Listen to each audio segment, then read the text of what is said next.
Hello everybody and welcome back to the Forza Motorsport 7 information show. So in today's video guys, I'm going to be carrying on from my previous video. If you haven't seen that yet guys, please go and check it out. The link should be down below in the description box or in the comment section. Alternatively, go ahead and check my channel over there and you can find out part 1 of this wish list for Forza Motorsport 7 features.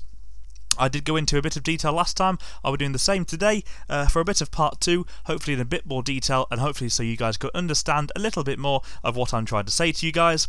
But anyway guys, before we start into today's video, if you are new around here, this is the Forza Motorsport 7 information show, and what we do on the show guys is we discuss Forza Motorsport 7 to the absolute max up to the release in October this year, and everything else in between.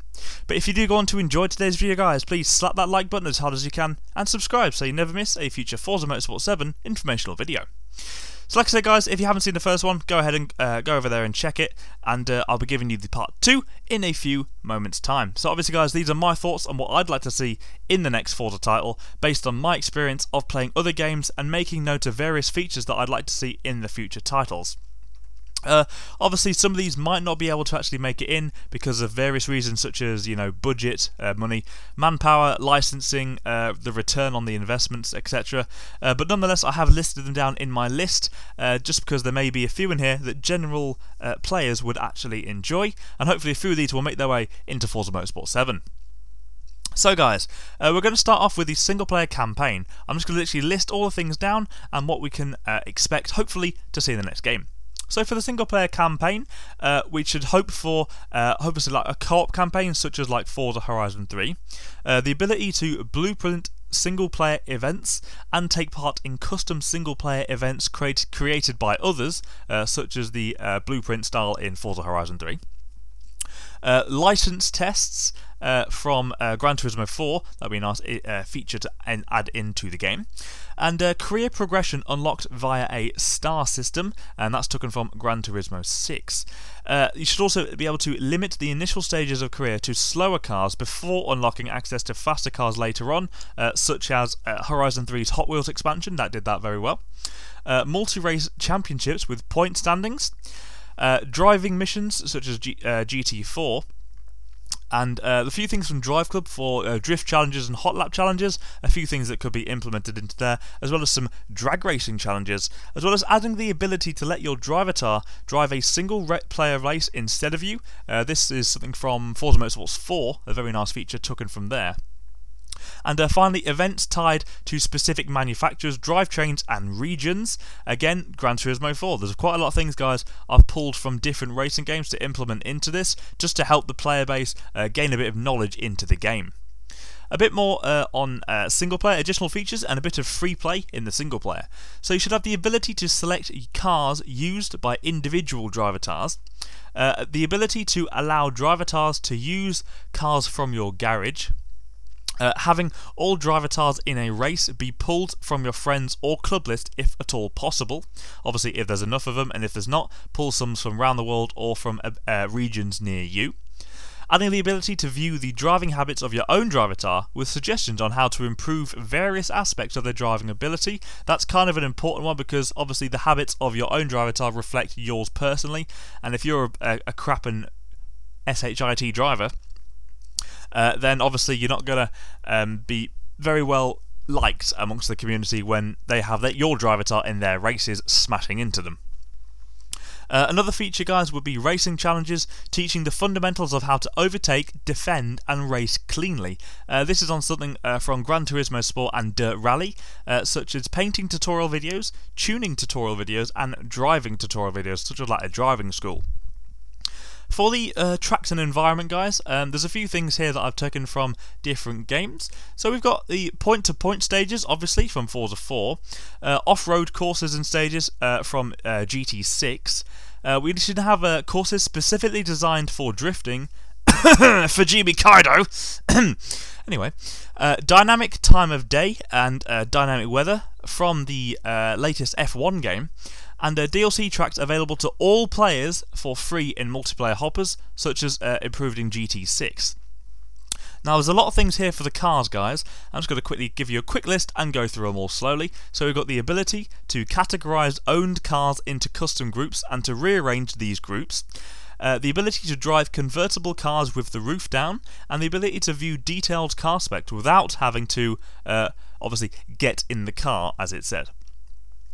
Key components such as the engine, chassis and oil deteriorate over time and can be maintained and restored. The ability to buy used cars at a lower price than the newer versions. The ability to sell cars back to the game and have them appear in the used cars buy lists of other players. That's a very nice thing I think could be implemented. Individual affinity levels for cars with small bonuses such as discounts on upgrade parts or small credit rewards for higher levels. The ability to add or remove license plates such as in Forza Horizon 3. The ability to manually deploy KERS or any other electric boost system on cars that allow it.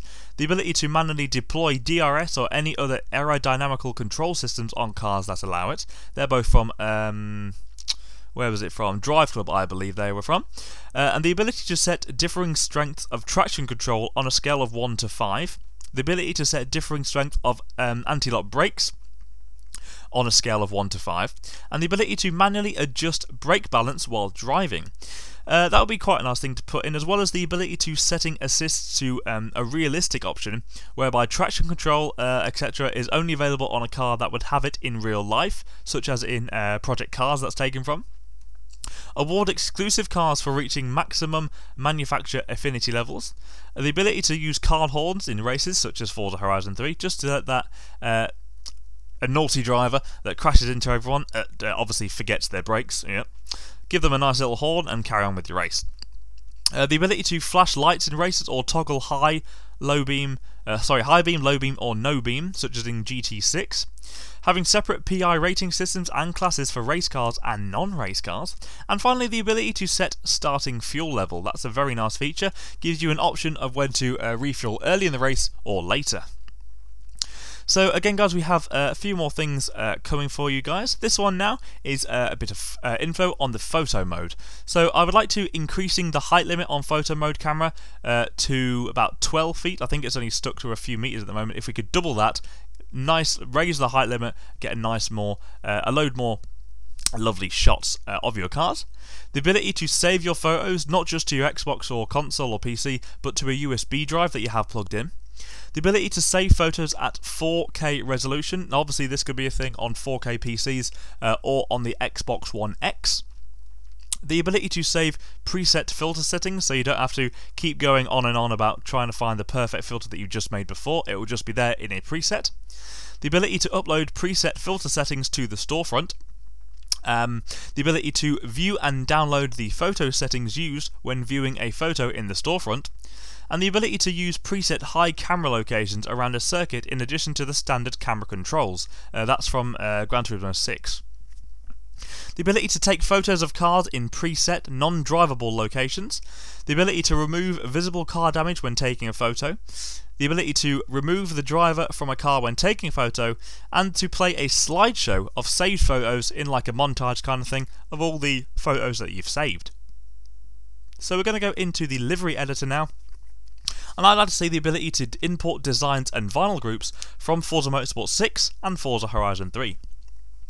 The ability to set usage rights when sharing a design or vinyl group, so these examples include allowing others to edit and republish your shared content, allowing others to share content on auction houses, or not allowing content to be edited or republished.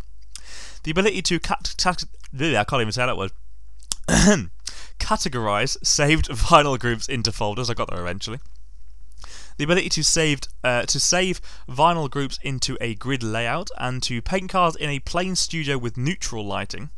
The ability to create and paint windshield banners, as well as painting on side or rear windows. Ability to mirror specific layers or groups, both horizontally and obviously vertically. Ability to save in colours to a swatches palette, and be able to paint on top of carbon fibre surfaces. The additional typefaces or fonts such as DIN Pro, Futura Bold and Gotham should be implemented. A load more fonts would be very much appreciated. The ability to paint sidewalls of tyres, and to set individual layer groups to gloss, matte or metallic finishes. So a few things, guys, on the auction house. Now, adding the auction house obviously would be a good thing in Forza Horizon 3. They brought it back, it was a very good thing. Bring it back for Forza Motorsport 7. They should allow for cars to be set to buyout only instead of an actual credit rating, and ability to list auctions with a minimum bid of 100 credits, ability to list auctions without a buyout price, and to list auctions with a minimum buyout of 100 credits. The ability to place a custom bidding price on an auction instead of having to constantly go up and up until you reach your desired price. The ability to back out of an auction and redeem credits before the auction is over so you get your money back. The ability to automatically relist if an auction does not sell. The ability to automatically sell a car back to the game for a small credit amount if it doesn't sell at auction, if you choose. And limit a seller to a specific number active auctions at a time and show this number in the auction house menu. So we've got about 4 or 5 more things to get through, guys. Obviously, sit back and enjoy. We've got a load more things just to come. Now, storefront and user-created content. So adding the storefront is a big thing, such as in Forza Horizon 3.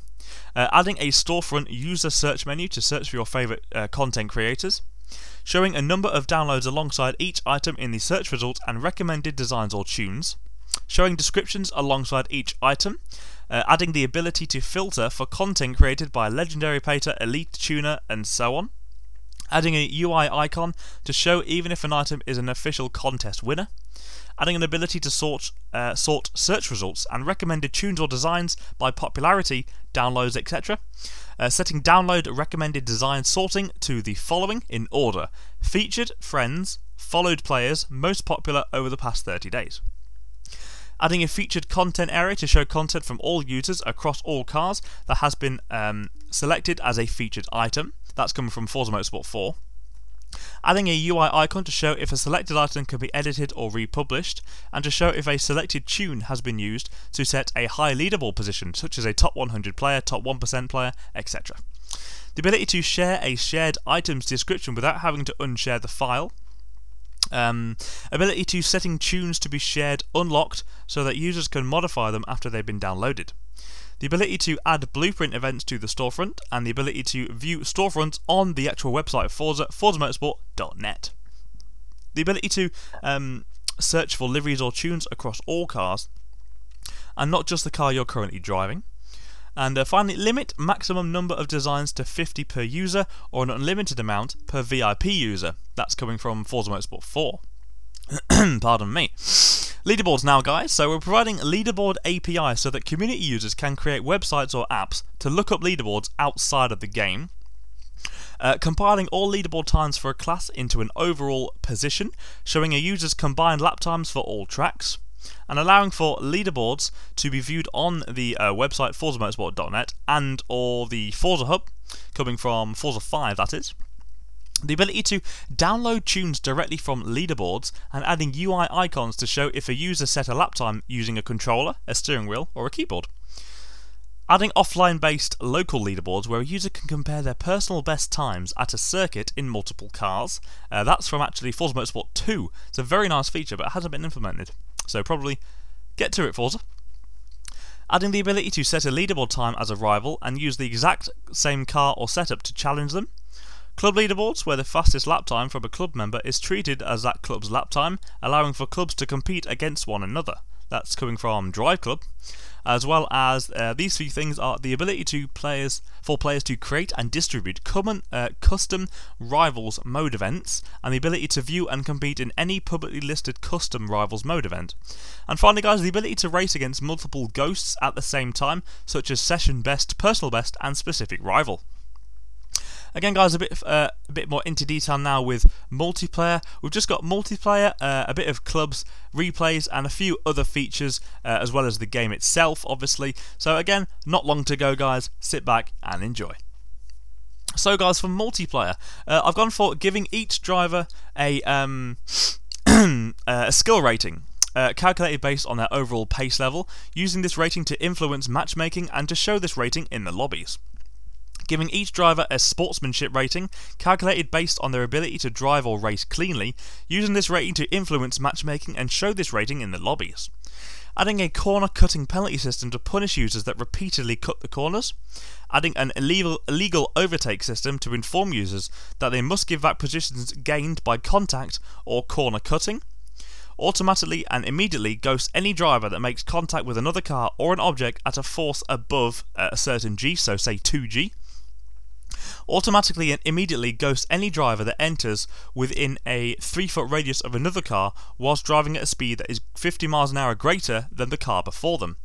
Automatically and immediately ghosting any driver that is facing the wrong way or that is driving of a speed under 20 kilometers an hour.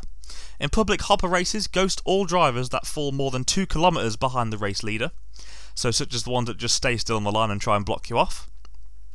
Adding a UI icon in the lobbies to show if a user has received a vote to kick option, that's taken from a Dirt Rally, and kicking a user if they have received at least 5 kick votes in a room with 16 or fewer players, or 8 votes in a room with 17 to 24 players. Adding a lobby browser to show and filter all joinable user-created lobbies in a list. Adding expert hopper lobbies, which require a minimum true skill rating and minimum driver level to compete in. Damage would be enabled along with any penalty systems in place, and most assists would be disabled. Adding a competitive hopper lobby where users can increase or decrease their ranking by finishing races. Increasing the minimum race length in hoppers to roughly 10 minutes of driving time or 5 laps of an average length circuit.